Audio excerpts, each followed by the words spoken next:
Para nos falar sobre interface da gestão da água para a produção de alimentos, convido o colega Alexandre Henrique Bezerra Pires. Alexandre Henrique Bezerra Pires é biólogo, mestre em extensão rural e desenvolvimento local, é também coordenador geral do Centro Sabiá, é também coordenador executivo da ASA, Articulação do Semiárido, e é membro do núcleo executivo da ANA. Meu colega Alexandre Pires, por favor, com a palavra. Um grande abraço. Bom dia, professor Valmir. Muito obrigado.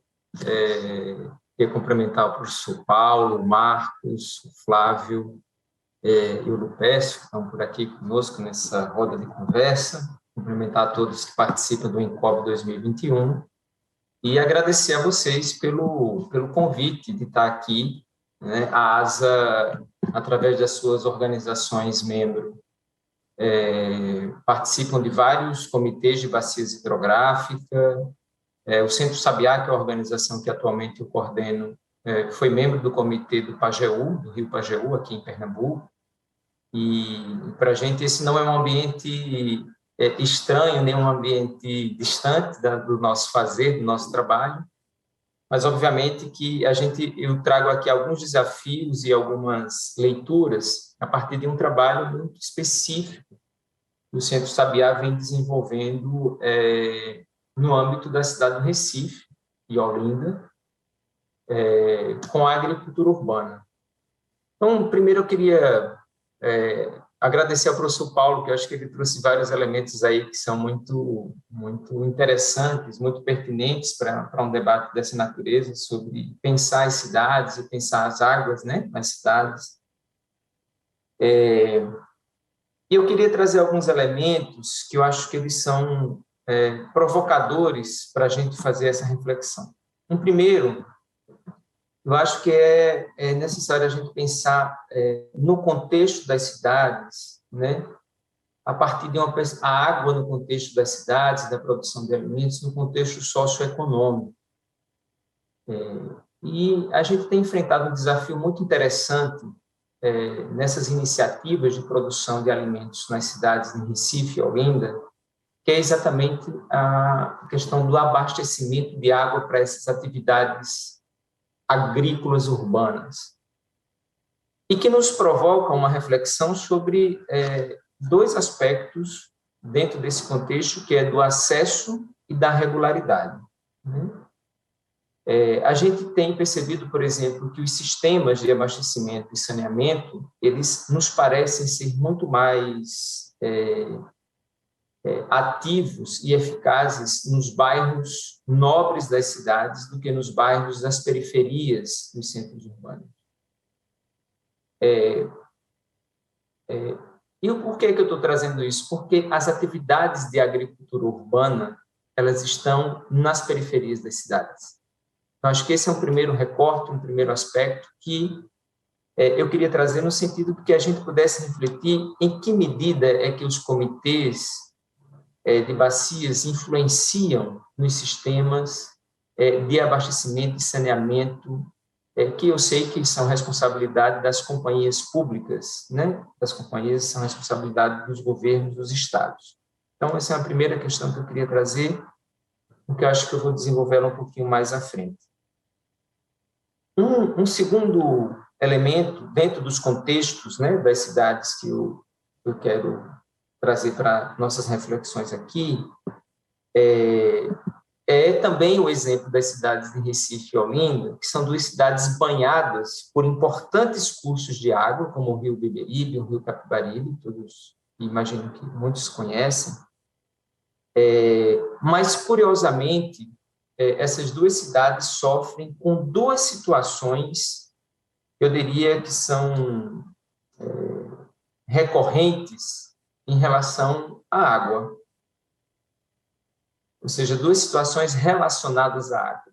Eu diria que é curioso, no mínimo curioso, a gente refletir sobre isso. Um primeiro é o fato dessas duas cidades terem, durante os períodos de chuva, processos de inundação, ou seja, as cidades elas sofrem pelo volume de água que cai durante os períodos de chuva.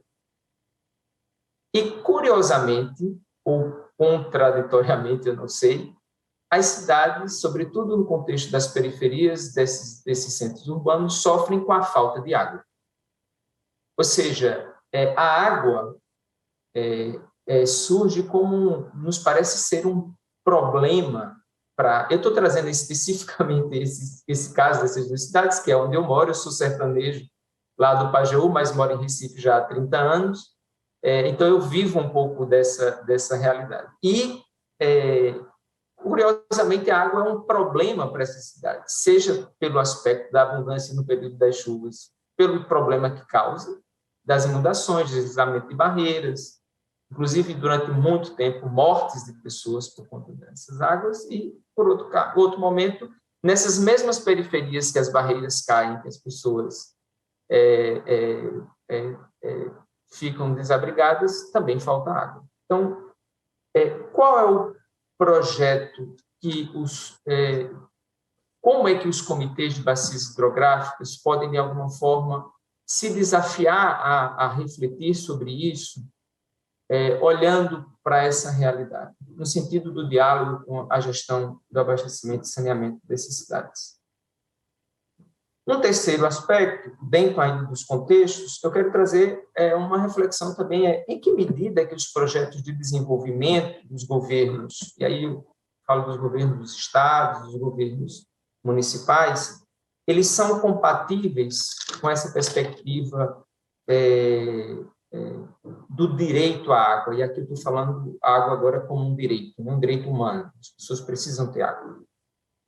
E quando eu estou fazendo essa provocação, eu faço, sobretudo, olhando um pouco para o que é o grande projeto de desenvolvimento da região do Agreste Central, aqui em Pernambuco, na região do polo do jeans, da confecção, na região de Toritama, Santa Cruz Santa Cruz do Capibaribe, que tem um grande investimento de recursos, né, do desenvolvimento para aquela região, que a atividade que não produz algodão, mas produz roupas, né? Ou seja, uma coisa também curiosa desses modelos globalizados de desenvolvimento que a gente foi incorporando nos nossos processos, e as atividades da produção do jeans geram um resíduo extremamente danoso ao meio ambiente, que são jogados no rio Capibaribe. Mas as cidades de Toritama e Santa Cruz do Capibaribe sofrem com a falta de abastecimento de água. Então, pensar também num modelo de desenvolvimento que seja compatível com a lógica de sustentabilidade me parece que é algo urgente quando se trata do acesso, da regularidade, do abastecimento hídrico e, consequentemente, da preservação e conservação dos nossos mananciais, para atender essa demanda cada vez mais frequente, como o professor Paulo mostrou, que estão nas cidades, né? Ou seja, as demandas das cidades.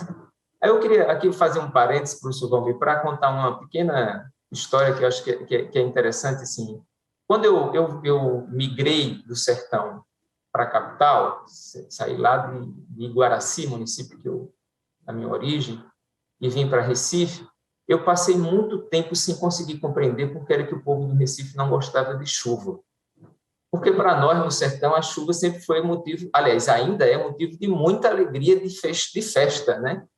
E eu ficava assim, eu era adolescente ainda, e ficava, gente, mas está chovendo, eu botava a cara na janela e ficava assim, sentindo aquele cheiro da terra molhada, achando aquele tão lindo, mas era um caos a cidade. E depois eu fui entender que era exatamente porque a água, as chuvas causam um problema para a vida das pessoas, porque as cidades não estão preparadas sequer para absorver e para utilizar essas águas que caem por aqui. Bom, isso fecha o parênteses, era algo que eu queria partilhar com vocês, está no campo pessoal, mas é também da subjetividade do pessoal, do campo pessoal, que a gente vai construindo um pouco as nossas visões de mundo e de como é que a gente enxerga as coisas. Bom, eu queria dedicar esses últimos 10 minutos da minha fala exatamente para trazer um pouco dessa experiência, dado esses elementos de contexto que eu trouxe para vocês inicialmente, sobre essa perspectiva da produção de alimentos, né,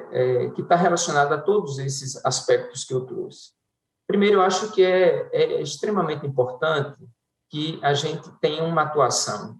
Eu falo sociedade, universidades e os próprios comitês de bacias, e eu estou trazendo aqui muitas demandas dos comitês, mas é muito no sentido provocativo, né, de refletir sobre o papel dos comitês e trazer uma contribuição nessa perspectiva, que é nos processos de elaboração dos planos diretores das cidades.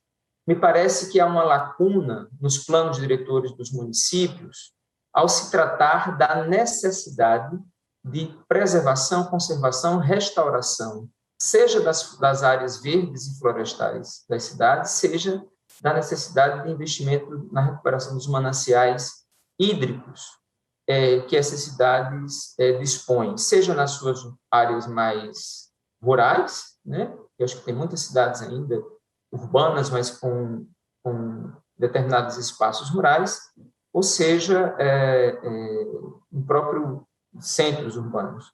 E aí cabe um elemento que é como é que essas cidades, dentro dos planos diretores, reconhecem que existem áreas rurais que são importantes e estratégicas para a conservação dos recursos hídricos.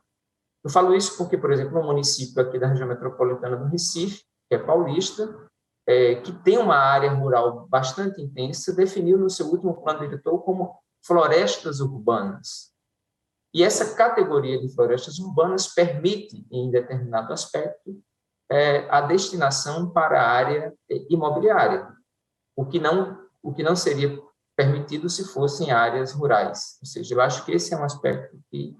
E aí, consequentemente, toda a floresta e a mata que a gente tem nesse espaço no município de Paulista acaba sendo, estando em risco, inclusive porque tem fontes hídricas e tudo mais. Bom, e aí, voltando um pouco daquele aspecto que eu trouxe para vocês inicialmente, no primeiro elemento, que é exatamente a regularidade do abastecimento, o acesso e a regularidade, que é diferente nos bairros nobres, dos bairros da periferia das cidades, e é nas periferias das cidades onde está a atividade de produção de agricultura urbana. Então, a grande questão é em que medida é que esses planos diretores, que essas políticas urbanas, elas consideram a necessidade de discutir o direito à cidade, da ocupação dos espaços públicos urbanos, com a possibilidade de termos atividades de agricultura urbana. Atividades, inclusive, com recursos e infraestruturas que garantam o acúmulo, né, o armazenamento, como a gente já conseguiu avançar no semiárido brasileiro, com as tecnologias de captação de água de chuva através das cisternas, que conseguem armazenar água. A gente tem aqui no município, entre Recife e Olinda, a Horta da Andara, que é uma iniciativa do MST, do Centro Sabiá, do MTD, da Marcha Mundial de Mulheres, e a gente sofreu aí, vamos dizer assim, 2 meses praticamente sem chuvas, ou com chuvas muito esparsas, e sem conseguir água suficiente para o abastecimento, para a irrigação das hortas. A comunidade perdeu praticamente toda a produção de hortaliças, porque não tínhamos água, nem tínhamos um sistema, vamos dizer assim, capaz de guardar água e ter as condições para garantir a irrigação, né, dessa atividade, que é uma atividade extremamente relevante quando a gente fala dessa impermeabilização dos centros urbanos, né, com concretos e cada vez menos áreas verdes. As atividades de agricultura urbana, elas cumprem um papel muito importante, não só da ocupação dos espaços públicos, muitas vezes ociosos e sem uma destinação correta pela gestão pública, mas cumpre também um papel de minimizar o clima nas cidades. Nesse contexto que a gente vive da pandemia, nós temos aí dados alarmantes, né, do número de pessoas em situação de fome e de insegurança alimentar moderada e grave, o que impacta e que essas atividades de agricultura urbana têm cumprido um papel importante para a produção de alimentos para as pessoas em situação de vulnerabilidade social e econômica. E, por fim, dizer o seguinte: se nas análises que a gente tem, do ponto de vista global, os sujeitos políticos com mais impactados e impactadas, seja pela questão das migrações, da insegurança alimentar, da pobreza, das injustiças salariais e tantos outros aspectos, são as mulheres, também são as mulheres as principais afetadas por essas dificuldades que a gente tem de acesso e regularidade no abastecimento urbano de água. E aí, de forma muito específica, olhando um pouco para as experiências nossas de agricultura urbana, aqui em Recife e Olinda, a maior parte dos sujeitos, das pessoas envolvidas nessas atividades de agricultura urbana, são as mulheres, negras e pobres. Ou seja, pensar nessa perspectiva do acesso à água para a produção de alimentos nos centros urbanos significa necessariamente atuar em vários dos objetivos de desenvolvimento sustentável que buscam, sobretudo a partir dessa leitura, né, das Nações Unidas, pela justiça social e ambiental que a gente precisa instalar no nosso planeta e resgatar, obviamente. Então, eu acho que esse desafio, né, de pensar as águas para a atividade da produção de alimentos nos centros urbanos requer da gente um olhar um tanto quanto mais amplo para quem são os sujeitos políticos, né, que estão nessa atividade e como investir nesse tipo de iniciativa pode contribuir de forma significativa para rever como é que a gestão das águas superficiais, das águas subterrâneas, o acesso e a regularidade do abastecimento pode contribuir para a redução das desigualdades sociais e econômicas, para a redução da pobreza, para a redução da fome, e para a gente pensar em cidades também, do ponto de vista climático, mais sustentáveis para toda a sociedade. Então, eu fico por aqui agradecendo a vocês aí pela oportunidade de estar aqui e trocar algumas ideias. Obrigado. Obrigado, meu caro Alexandre. Foi um prazer ouvi-lo. Muito importante a palavra social ser repetida várias vezes aqui nos debates de água, né? Às vezes é a palavra que aparece pouco, e é muito bom que você faça isso. Gostei de saber da sua migração aí, da sua história da água no semiárido para o litoral. E já que você contou uma história, eu vou contar uma também em 20 segundos. Eu tive em Gravatá, aí em Pernambuco, há 10 dias. E o que é que chama a atenção, viu, Lupercínio, que talvez não tenha ido, mas deva conhecer. A gente está bem próximo do litoral, 80 quilômetros do litoral, e a diferença é gigante na oferta de água e na geografia. Você de Gravatá, no Rio Ipojuca, né, para chegar em Recife, é uma BR duplicada que leva 50 minutos, e parece que é outro país. Então, esse é meu gancho, né? O Brasil é um país tão diverso em vários aspectos, né? Não só o social, mas também na sua natureza, né? A gente tem essa diversidade de biomas e situações incríveis.